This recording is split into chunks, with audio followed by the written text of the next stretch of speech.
Fundamentos mercantiles. A través de los años, el comercio ha sido fundamental para el desarrollo de las sociedades, desde el famoso trueque hasta papel y moneda de hoy en día. Y es así como en todo este tiempo transcurrido se ha creado y dio forma al derecho mercantil. El derecho mercantil básicamente es aquel que regula los actos de comercio entre el empresario, comerciantes y consumidores o compradores en sus distintos ámbitos. Hablando de derecho mercantil, este aplica a aquel que haga del comercio un hábito permanente para subsistir, es decir, el comerciante es aquel que es propietario de un comercio o que hace de este un hábito cotidiano para poder vivir día a día. De acuerdo con el artículo número 3 del derecho mercantil, las personas que pueden ser consideradas como comerciantes son las siguientes. Número 1. Las personas que han tenido capacidad legal para ejercer el comercio o hacer del comercio su ocupación ordinaria o cotidiana. Número 2. Las sociedades que estén constituidas con arreglo a las leyes mercantiles. Y número 3. Las personas extranjeras a las agencias y sucursales de estas que dentro del territorio nacional ejerzan actos de comercio. Sabiendo lo anterior, para poder ejercer el derecho mercantil sobre estos comerciantes, se necesita saber el tipo de comerciante que es, pues existen dos tipos de comerciantes. El primero es el comerciante persona física o individual, el cual básicamente hace del comercio su ocupación ordinaria o profesional permanente y normalmente son mayores de edad.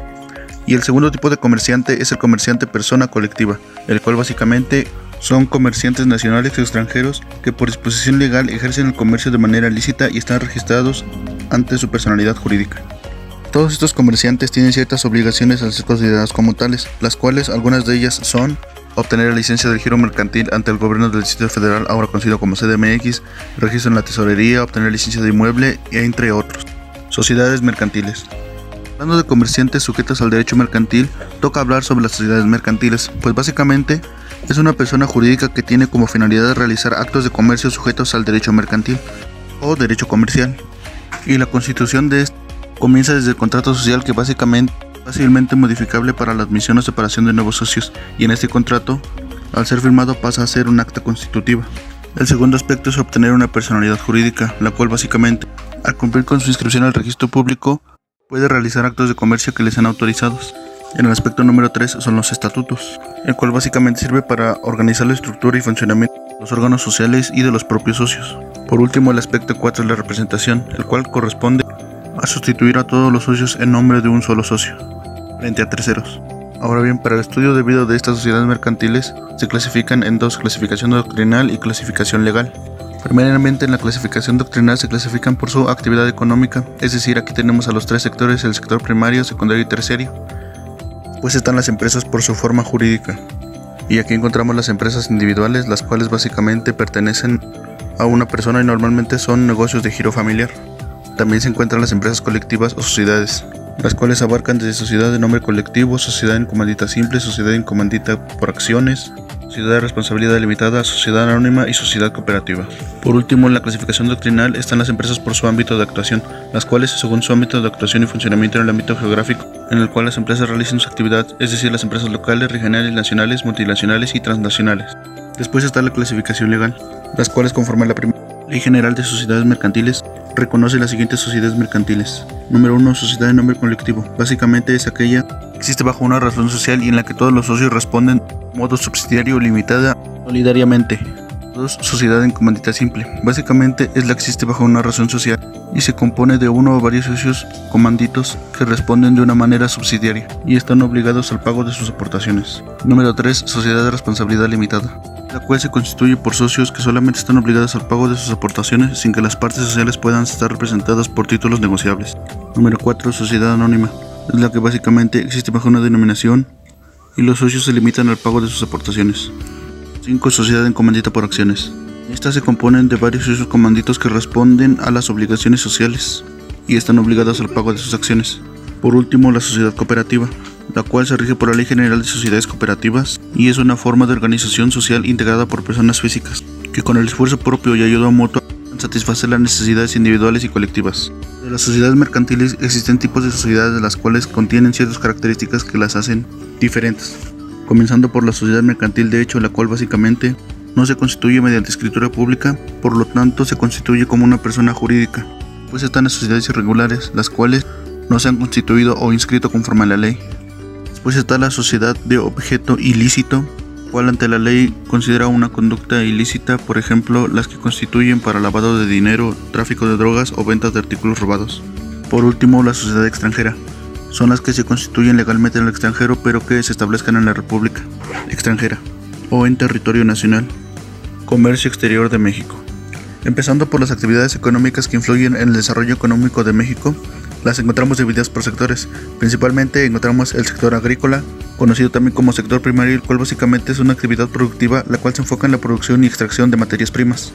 Después está el sector industrial, el cual su enfoque va dirigido a la producción, pues es una rama de la industria, de la transformación nacional e internacional de recursos y productos. El sector servicios, que son servicios prestados que requieren un método de pago para su uso, los cuales mejoran o aumentan la calidad de vida del humano. Seguidamente el comercio interno, ese es el sector de los bienes producidos por la agricultura, industria, y estos se computan anualmente en lo que conocemos como PIB. Por último está el sector externo, el cual es el comercio de la exportación y la importación en el país sobre bienes, servicios y difusión de tecnología. Antecedentes del comercio exterior de México. Comenzando por la época colonial, pues el comercio surge con la colonización de España a México. Esta conquista de España a México crea producción y explotación de materias primas a España. Aparte de esto, España penaliza a aquel que haga comercio con los puertos de México que no sea España. Las primeras exportaciones mexicanas a España fueron en oro y plata, valuadas actualmente en 57 millones de pesos mexicanos. Seguidamente, el México independiente y liberalismo de 1821 a 1827. Pues antes de 1821 no había comercio exterior en México, solamente intercambios con España. El comercio exterior inicia con Inglaterra en el Tratado de Amistad, Navegación y Comercio en 1827, y no fue hasta 1860 que el comercio sería con Inglaterra, Francia y seguidamente de ellos sería Estados Unidos. El inicio del comercio con Estados Unidos. A inicios de las relaciones comerciales con Estados Unidos en 1826, en 1811 se contrabandeaba con mercancías con Estados Unidos y Europa, y el tráfico de mercancías en el interior de México, pues la independencia de México provoca inversión directa de Inglaterra y Francia.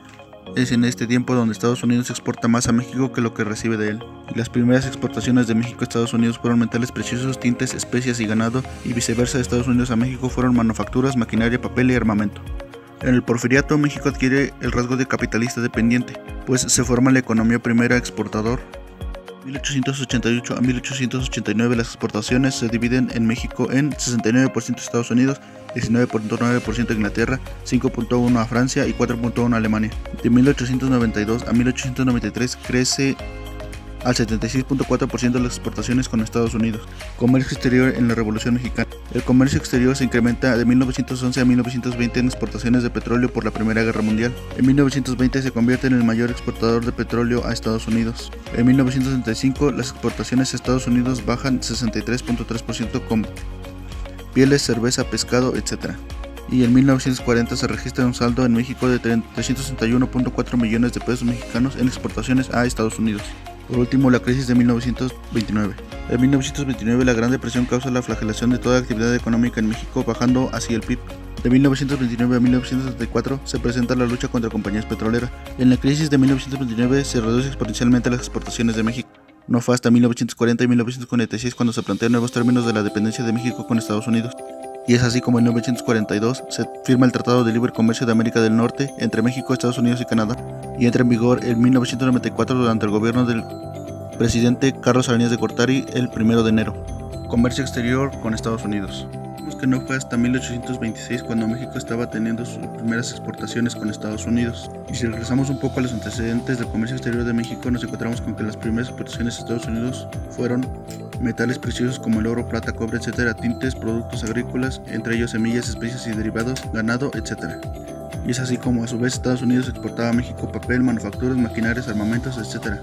Entendiendo lo anterior, no es un misterio el desarrollo del comercio exterior que ha tenido México con Estados Unidos, pues la clara prueba es el Tratado de Libre Comercio de América del Norte y el más reciente Tratado de México, Estados Unidos y Canadá. Tratado de Libre Comercio de América del Norte contra Tratado de México, Estados Unidos y Canadá. El Tratado de Libre Comercio de América del Norte es una zona de libre comercio entre Canadá, Estados Unidos y México, pues este tratado permitía reducir los costos para promover el intercambio de bienes entre estos tres países.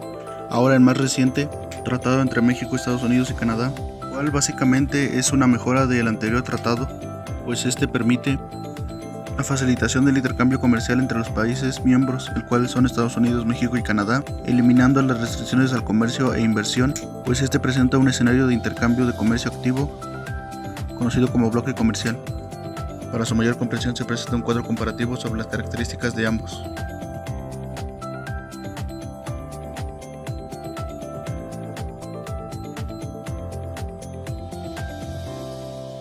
Por su atención, gracias.